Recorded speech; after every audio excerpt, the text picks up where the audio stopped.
तो भगवान वेदव्यास मंगलाचरण लिखते हैं श्रीमद् भागवत में, जन्माध्यस्य यतोऽन्वयादितरतस् चार्थे स्विज्ञः स्वराट् तेने ब्रह्म हृदय आदि कवये मुह्यन्ति सूरयः तेजो वारिमृदां यथा विनिमयो यत्र त्रिसर्गो मृषा धाम्ना स्वेन सदा निरस्तकुहकं सत्यं परं धीमहि।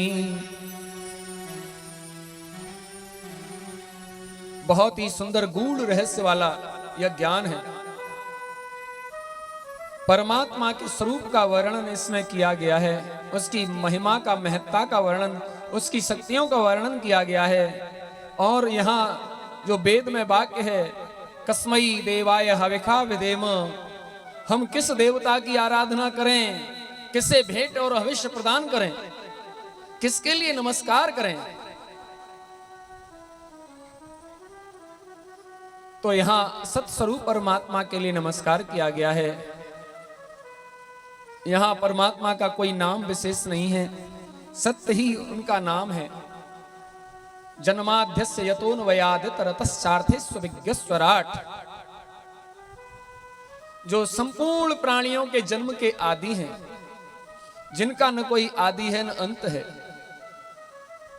जन्माध्यस्य यतोऽन्वयादितरतः सार्थे स्विज्ञस्वराट्, जो स्वयं से ही स्वयं को जानते हैं, स्वयं प्रकाश हैं।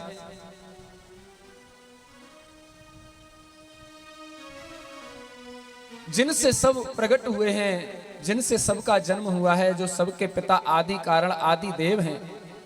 तेने ब्रह्म हृदय आदि कवये मुह्यन्ति सूरयः, जिनकी नाभि कमल से पैदा हुए सर्वप्रथम आदि कवि ब्रह्मा भी जिनको पूर्ण रूप से नहीं जानते, वे भी जिनकी माया से मोहित हो जाते हैं, वेद भी जिनको नेति नेति कहते हैं। तेजो वारिमृदां यथा विनिमयो यत्र त्रिसर्गो मृषा, जिसे हम आंखों से देख रहे होते हैं, वो चीज हमें सत्य लगती है, लेकिन कभी कभी आंखों देखा भी सत्य नहीं होता। अतएव बहुत सी चीजों में जिसे हम देख रहे हैं वह सत्य है, परंतु कभी कभी आंखों देखा भी सत्य नहीं और कानों से सुना हुआ भी सत्य नहीं। क्योंकि सज्जनों, आप देख रहे होते हैं, बहुत बड़ी धूप जब निकल रही होती है, बहुत ज्यादा गर्मी होती है, उस भीषण गर्मी में जब दूर आंखें को फाड़ करके देखते हैं तो लगता है कि जल की कुछ बूंदें ऐसे गिर रही हैं, जल का सा आभास होता है। लेकिन जब हम पास में जाते हैं तो वहां पर जल नहीं होता। मृग मरीचिका की तरह मृग भी जब रेगिस्तान में जाता है और रेगिस्तान की उस भूमि में चमकती हुई इस गर्मी में जब आंखों को खोलकर दूर देखता है तो उसे झिलमिलाहट सी दिखाई देती है, मानो वहां पर जल का तालाब हो, और वह प्यास से व्याकुल होकर कुल्हाटी मारता हुआ वहां तक पहुंचता है, लेकिन उसे वह जल नहीं मिलता। वहां तो वही गर्मी होती है, जो उसके शरीर में जल होता है वो भी सूख जाता है।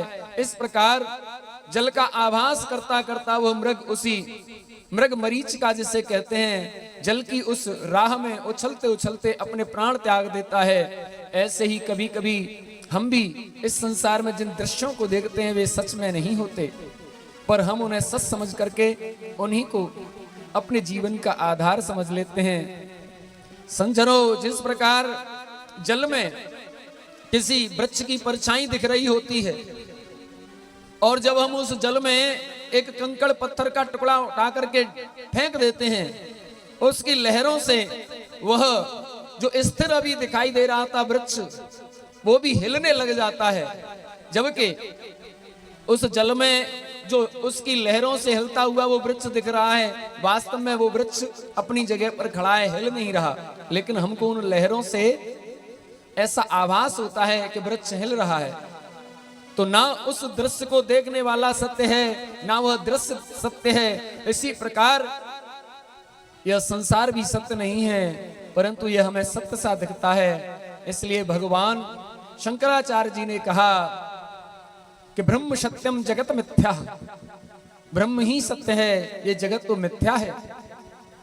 इसको हमने सच समझ लिया है, इसलिए हमें इसमें सच का आभास हो रहा है। वास्तव में यहाँ कुछ भी सत्य नहीं है, सब असत्य है। जब बचपन में बालक का जन्म होता है, माता के गर्भ से जन्मते हुए उस बालक की फोटो लेते हैं, वो कैसी होती है। 2 साल बाद उसकी फोटो बदल जाती है, फिर 5 साल 10 साल के बाद में बदलती जाती है। इस प्रकार क्रम से अगर बार बार फोटो लें और जीवन के न जाने कितने रूप और रंग बदल जाते हैं, जबकि मनुष्य वही होता है। इसलिए जो क्षण क्षण बदलता है वही संसार है, और जो कभी नहीं बदलता, जबकि उस बालक के अंदर जो बैठा हुआ परमात्मा आत्म ज्योति है, वो न 1 इंच बदलती है और न वो बढ़ती है न घटती है, वो जैसी की वैसी रहती है। और मनुष्य का रूप बदलता रहता है। नाम रूप उपाधि इन तीनों में बसा हुआ यह संपूर्ण जगत जीव यह सत्य नहीं है। जो एक रस है, अखंड है, जो आत्म ज्योत स्वरूप है, वह परमात्मा हमेशा सत्य है। और ऐसे सत्य स्वरूप परमात्मा के लिए हम नमस्कार करते हैं। बोलिए सत्यनारायण भगवान की जय हो।